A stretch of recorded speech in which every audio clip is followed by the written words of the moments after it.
All right, let's dive into this explainer and address a wildly frustrating reality for so many hardworking professionals out there in the quality sector. Look, if you're watching this, you already know that working in quality is incredibly demanding. You pour your heart and soul into making sure the whole operation runs smoothly, you're maintaining standards, and you're keeping the company out of trouble. But despite doing everything exactly right on a technical level, there's this hidden, underlying dynamic at play in your career. It's something nobody really talks about during those yearly performance reviews, and honestly, it's almost certainly the exact thing holding you back from that next big promotion right now.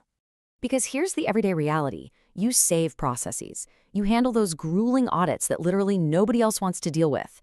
You step in and fix the operational chaos before it spills over into production. You're working incredibly hard, day in and day out, preventing nonconformities, solving wildly complex problems, and putting out fires most people don't even know exist. You are, essentially, the shield protecting the company. Yet somehow, despite all of this heavy lifting, despite the late nights and the relentless dedication, you feel completely invisible to the people making the big decisions. You're essential, sure, but you just aren't being elevated. And that brings us to the painful million-dollar question: why did the promotion go to someone else? Picture this scenario, because we've all seen it happen. You're sitting in a meeting and you know for a fact that you are the most technically proficient expert in that room. You know the standards inside and out.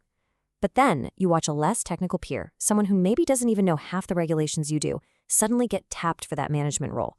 They accelerate right up the corporate ladder, becoming impossible to ignore, while you're passed over once again, just left behind to manage the technical weeds. It stings, doesn't it? It feels fundamentally unfair. So let's unpack why this happens in Section 1, the fatal promotion mistake. A lot of professionals operate under this exact belief. The more technical I become, the faster I'll grow. And it makes total sense why we think this way, right? We're conditioned from a young age, especially in school, to believe that the smartest person in the room gets the A. We bring that right into the workplace, completely convinced that learning just one more root cause analysis tool or memorizing one more ISO standard equals an automatic promotion. It sounds so logical. But here is the brutal truth. Companies do not promote people simply because they can solve complex technical problems. They hire technical experts to stay in technical roles. They promote people who create unwavering confidence for leadership and actually drive the business forward. The disconnect between staying stuck and moving up comes down to these two totally different ways of thinking. The technical mindset focuses heavily on the tools, the standards, and finding errors. If you have this mindset, you might walk into a management meeting and say, "Hey, we have a nonconformity regarding clause 8.5. And you're completely correct, but the executives just check out. They don't speak that language. Now, it contrasts that with the strategic mindset, which focuses on risk, KPIs, and financial impact. A strategic professional walks into that exact same meeting and says, "We have a process gap that's currently risking $20,000 a week in scrap, but here is exactly how we stabilize the operation." See the difference? Leadership instantly leans in. They aren't looking for inspectors who just quote standards. They are desperate for leaders who provide operational stability, loss prevention, and tangible risk reduction. Because when you finally connect quality with actual business results, this massive paradigm shift happens in how management views you. You stop being seen as a cost, and you start becoming an investment. Think about it like this. A standard inspector finds a broken part, flags it, and inadvertently costs the company downtime and money to replace it. They're viewed as a necessary but very expensive cost center. But a strategic leader, they identify the root cause of why that part broke in the first place, implement a permanent fix, and save the company $100,000 next quarter. That person is an investment yielding massive returns. And that is the exact moment when those closed-door conversations about your promotion actually begin. Moving right along to Section 2, connect quality to business. Let's see how this is done. To get that promotion, you have got to walk into meetings speaking the absolute language of management. That means focusing heavily on these specific business drivers: financial impact, productivity, customer satisfaction, operational risk, and company reputation. Why do these matter so much? Because a CEO or plant manager wakes up every single day worrying about these exact things. Let's take productivity. If you can show how streamlining a quality check reduces the time a product sits on the floor by 10%, you've just directly increased the factory's output. Or operational risk. If you prove that a new quality protocol prevents a catastrophic recall, you are literally protecting the company's survival.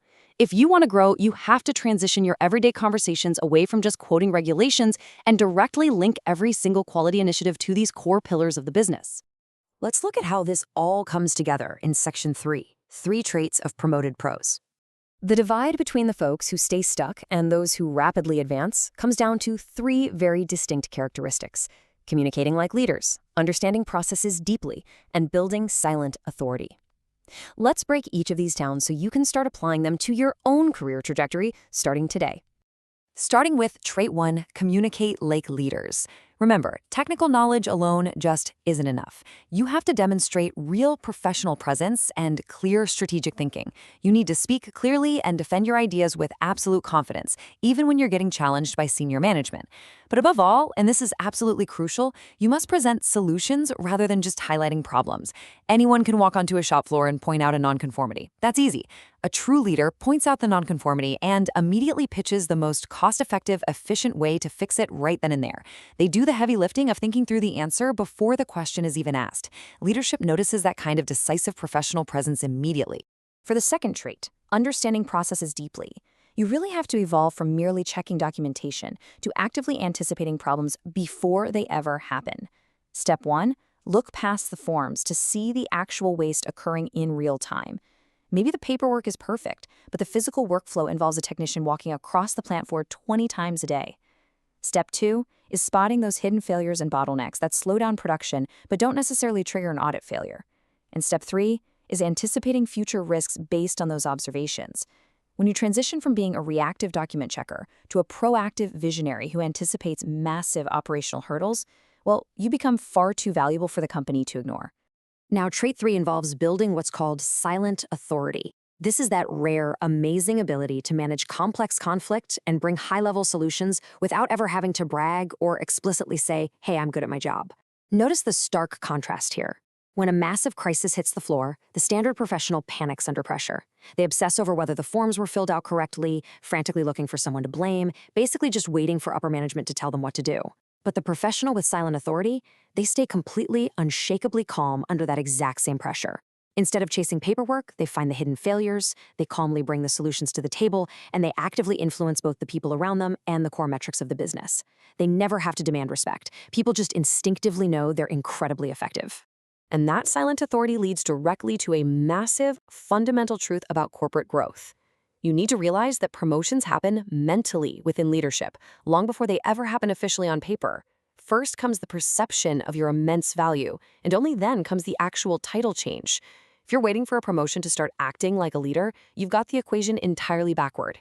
You have to embody the role, provide the strategic value, and establish that undeniable perception first. Which brings us to our final part. Section 4, the strategic power of quality. We need to reframe how we view this department, because quality is absolutely not just about documentation and compliance. It is, in fact, ultimate strategic power within a company.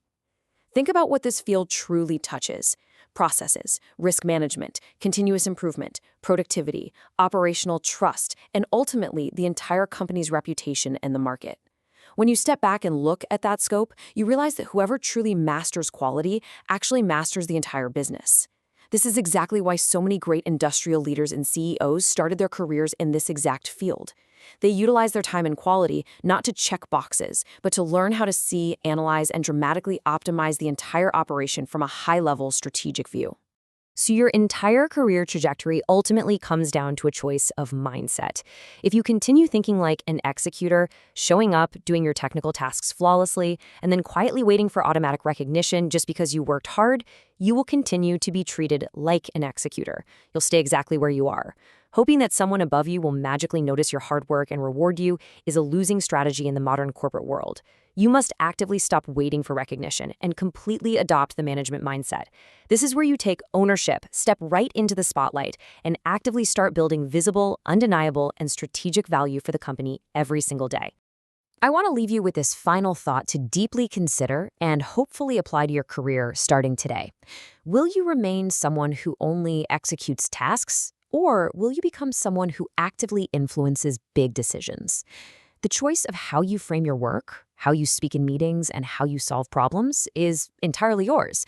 But making that definitive shift from quiet technical execution to loud strategic influence is the real key to finally unlocking the career growth, the salary, and the recognition you truly deserve.